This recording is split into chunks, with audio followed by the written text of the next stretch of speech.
Hey everyone, I'm Sage Valentine and welcome to my channel of the same name.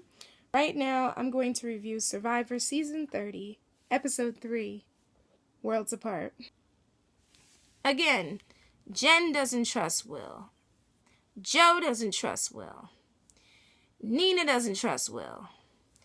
Holly doesn't trust Will. Yet Will is still in this game. Why? Because Jen was getting sick and tired of Nina and her using her disability as a crutch. Her words, not mine, because really Nina can't help it, the fact that she's deaf. And Nina wants to make friends with people, and that will not fly in this game. Outside of the game, maybe, but everybody wants that $1 million and will do what they can to get it. That is the way of the game. Now we get to the white collar team. Shirin succeeds in aggravating her tribe's men and women by talking about this howler monkey having sex with this other howler monkey, and everybody's just like, Shirin, just stop talking, just be quiet.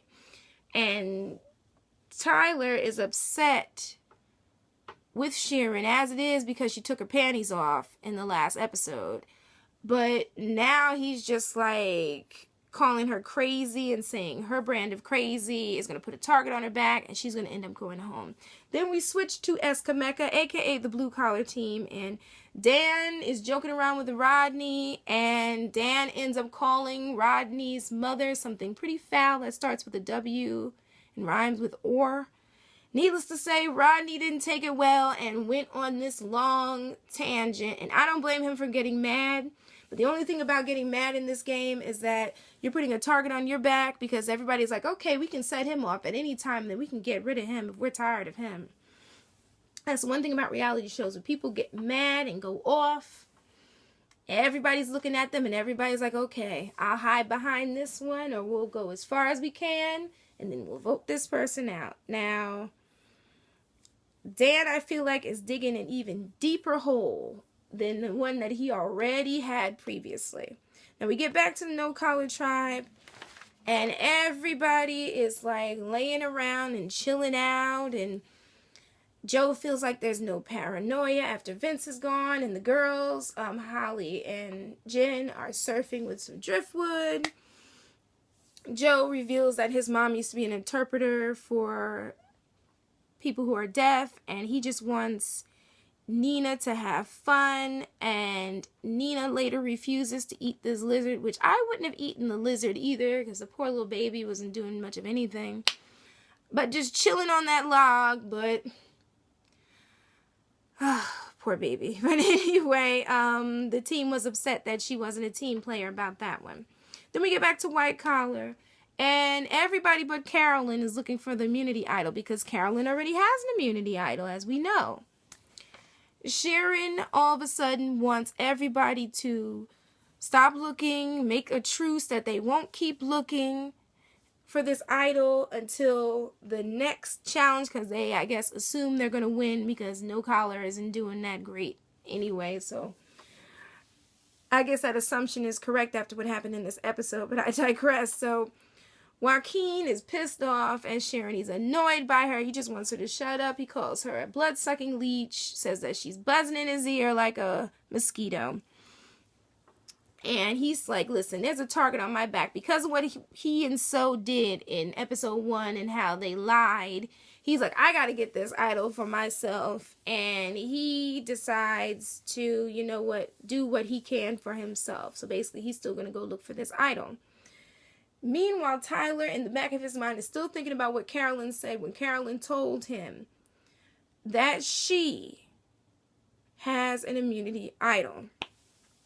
And white collar agrees that if they lose this next immunity challenge, then Shirin's going home. Now, on the blue collar team, there's a battle between Mike versus Rodney because Rodney doesn't want to listen to what Mike has to say about him not working hard enough, and he feels like he needs to sit down and eat, and he really doesn't like being told what to do.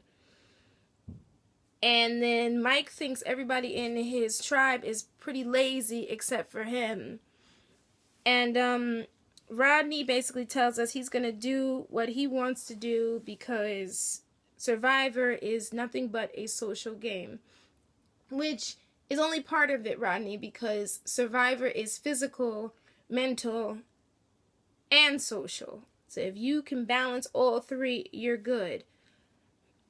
But can you just get by with just your social game? Maybe to a certain extent, but you still kind of have to pull your weight. And the way that it looks on the show, it just looks like Rodney, for the most part, is sitting around, chilling, not really doing much. And being what some people on Twitter are calling a bit of a drama queen. That's what some people are saying. I didn't say he was a drama queen. He had every right to be upset that his mother was being called what she was called. Alrighty. So then, we get to Rodney talking about the 3 C's, which I was like, what in the hell are the 3 C's? That's going to help him get through the game. Whatever helps you sleep at night, Rodney. But anyway, Mike feels like he's being disrespected by the group because they don't say thank you for the things that he does. But then Lindsay informs him, listen, you don't say thank you for all that we do and how we pull our weight. Or should I say how they also pull their weight. Lindsay makes a comment to Mike that offends him about God coming down and doing the work or something like that, which it was a bit uncalled for, but Mike is going a little bit overboard as far as thinking that he's the only person doing work. But I think like he's mad at Rodney, so he's kind of taking it out on the rest of his tribe mates because they don't want to do all this work 24/7. They want to relax sometimes. Alright, so we get to the immunity challenge, and I'm not even going to bog you down with all the details this time because I was so annoyed after this challenge. Basically, no collar didn't even have a chance to win.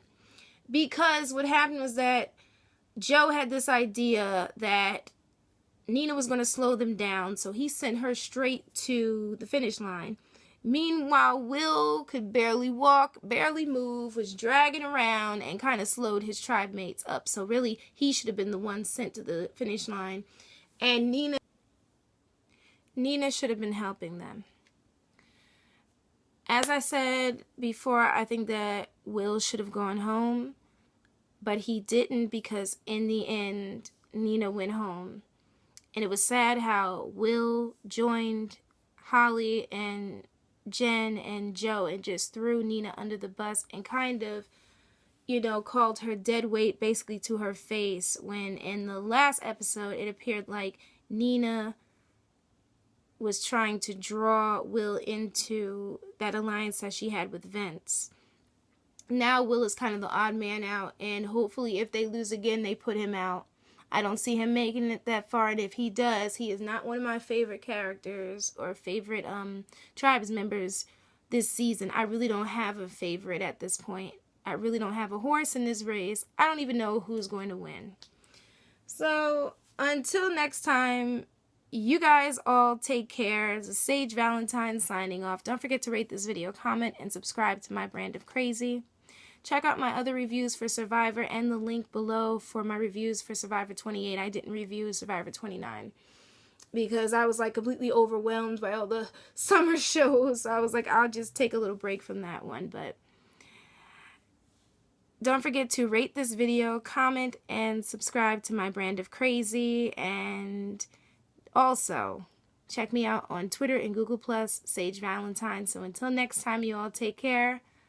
I love you guys, and I thought it was crap when Joe basically took responsibility for his mistake in front of everybody. He was just trying to save his butt, and if he honestly thinks he's going to make it very far with those girls, no, because once they get rid of Will, they're coming for him.